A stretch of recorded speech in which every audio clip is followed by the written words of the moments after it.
이럴 땐 이렇게 애매모호한 이 일을 법의 시선에서 바라봅니다. 법으로 보는 세상 송은석 변호사와 함께할게요. 어서 오세요. 네, 안녕하세요. 지난 9월에 부산 해운대에서 횡단보도에서 음주운전자의 차에 튀어서 뇌사 상태에 빠져 있던 윤창호 씨가 결국 이제 사망을 했잖아요. 예. 참 안타까운 일인데, 근데 가해자는 영장 실질심사에서 구속됐다면서요. 예, 그렇습니다. 좀 이 사건 자체가 안타까운 일인데요. 아, 사실 그렇죠. 이 사건이 크게 언론에 보도돼서 그렇지 음주운전 사망 사고는 상당히 많이 일어나고 그렇죠. 있습니다. 예. 예. 이 사건이 뭐 사고 당시 가해자의 운전자의 혈중 알코올 농도가 0.181%였다고 하는데요. 네. 취소 이상의 수치고요. 네네.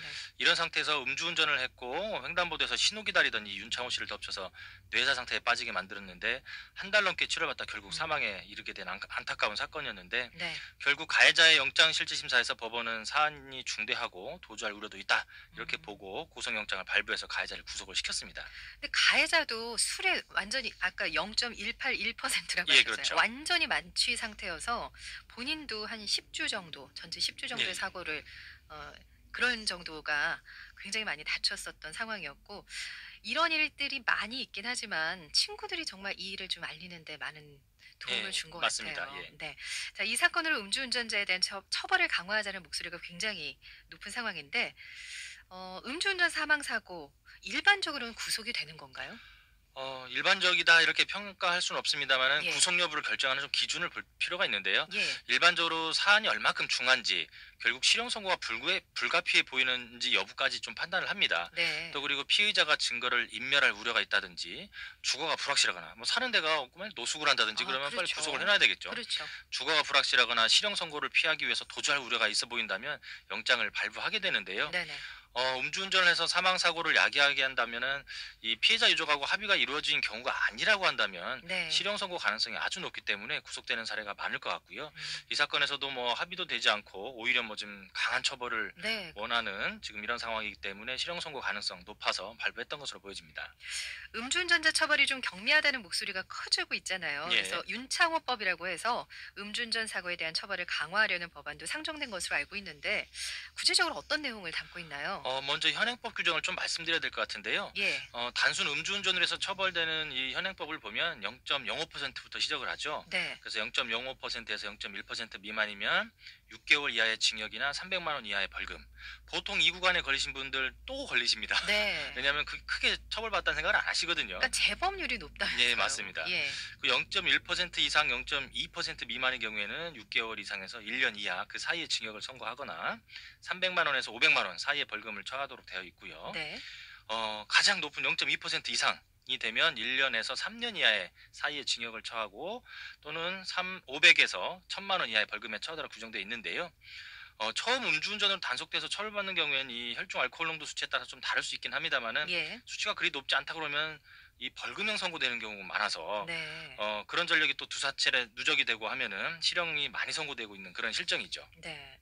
처음부터 아주 강력한 처벌을 하지는 않고 있어요, 우리가. 예, 맞습니다. 예. 지금 보면 처음 단속된 경우에 음주 수치에 따라서는 좀 다를 수 있습니다만 다소 경한 처벌이 이루어지고 있는 건 사실이죠. 그렇죠. 예전에는 벌금이 만약에 200만 원이 나왔다 그러면 법원에 가서 정식재판을 청구하면 많이 감액도 해줬거든요. 뭐 음. 먹고 살기 힘들다 뭐 이런 아. 사유로. 예예. 근데 최근에는 벌금형 감액은 거의 없다고 봐야 될 것 같은데요. 음.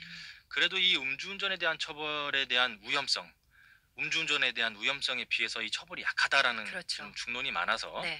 새로 개정안이 발의된 법을 보면 도로교통법하고 특정범죄 가중처벌 등에 관한 법률에 개정안이 올라왔습니다. 네.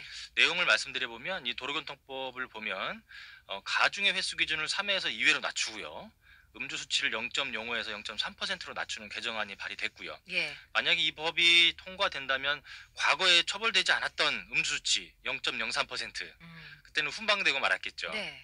처벌 대상이 아니니까. 네네. 이런 수치 모두 다 처벌이 되는 처벌 강화 효과가 있을 것으로 보여지고요. 그러네요. 특정 범죄 가중 처벌 등에 관한 법률에서 보면 현재 규정이 음주운전으로 사람을 이제 사고를 내서 사람을 사망하게 이르게 한 네. 경우에는 1년 이상의 유기징역에 처한다고만 돼 있어서 네. 한이 너무 낮다. 이렇게 보고 형량을 늘리는 법 개정이 발의된 겁니다. 예. 이 술과 관련해서 발생하는 사건 사고가 사실 상당히 예, 많잖아요. 그렇죠. 알고 계시겠지만 이게 술에 너무 관대한 우리 문화가 이렇게 법에도 좀 녹아 있는 것 같은 생각이 들고요. 음주운전으로 사람이 죽었는데요. 1년 정도의 하한 이건 너무 낮은 거 아닌가요? 예, 그렇습니다. 이번 윤창호 사건이 계기가 된 게 예. 교통사고는 대부분 과실로 발생되는 범죄죠. 네. 과실로 발생되기 때문에 형량이 그거에 맞춰서 형량이 좀 정해져 있는데 음주운전으로 인한 사고는 과실 범죄가 아니라 사람을 실제 죽일 수 있는 고의에 가까운 범죄로 취급해야 된다. 이렇게 네. 보는 겁니다. 네네. 그래서 이 개정안에서는 음주운전으로 인한 사망 사고의 경우에 사형 무기징역 또는 5년 이상의 유기징역에 처벌할 수 있도록 이렇게 좀 형을 상당히 강하게 그 개정안이 올려져 있죠. 네네. 그런 살인죄와 동일한 수준의 형을 그러면 정하는 걸까요? 네, 맞습니다. 국회를 통과하게 된다면 살인죄와 같은 수준의 형량으로 처벌받을 수도 있는데요. 예.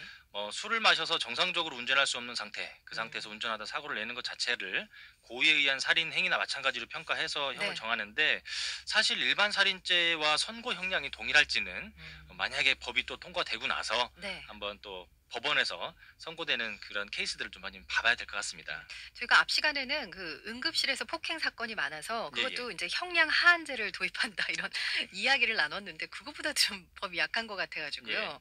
예. 자 술에 너무 많이 취해서 전혀 기억을 하지 못한다고 하는 경우 네, 많으시잖아요. 많죠. 예.